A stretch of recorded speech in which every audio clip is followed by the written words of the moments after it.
రామాయణాన్ని మీరు చదివితే అసలు ఒక అన్నగా, ఒక తమ్ముడిగా, ఒక కొడుకుగా, ఒక బావగా, ఒక అల్లుడిగా అసలు ఎలా నిలబడాలో, ఎలా మాట్లాడాలో, ఎలా ప్రవర్తించాలో అర్థమవుతుంది.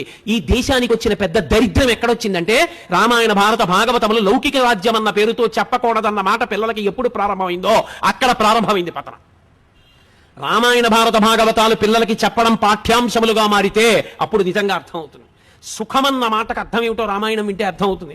ఒక్క మాట అన్నాడు దశరథుడు, ఒరేయ్ నాన్న, నేను కైకమ్మకి మాట ఇచ్చానని కదా వెళ్ళిపోతున్నావు, ఒక్క పని చేయరా, నేను కైకమ్మకి మాట ఇచ్చాను, రాజ్యం తీసేసుకోమని అయిపోయిందిగా, నా పని అయిపోయింది, ఒక్క పని చేయి, రాజ్యం క్షత్రియ భోజ్యం, నేను 60,000 సంవత్సరముల వయస్సు పెద్దవాడిని అయిపోయాను, నీ ముందు నిలబడి యుద్ధం చేయలేను, యుద్ధం చేసి బాణాలతో నన్ను కొట్టేసి బంధీకృతుణ్ణి చేసి కారాగారంలో పరేసి రాజ్యం తీసేసుకోరా, నేను కారాగారపు ఊచల్లోంచి నిన్ను చూస్తూ బతికేస్తాను రా, నిన్ను చూడకుండా ఉండలేను రా అన్నాడు. అది తండ్రి అంటే కొడుకు అన్న రామచంద్రమూర్తి అన్నారు, నాన్న, తండ్రిని సత్యవాక్య పరిపాలకుణ్ణి చేసి తండ్రిని ఊర్ధ్వలోకముల యందు నిలబెట్టిన వాడు కొడుకు, అంతేగాని రాజ్యం కోసం అలా చేయనా, వద్దు నాన్న, ఎన్నాళ్ళు 14 ఏళ్ళు తిరిగి వచ్చేస్తానని వెళ్ళిపోయాడు. అది కొడుకు, అది తండ్రి.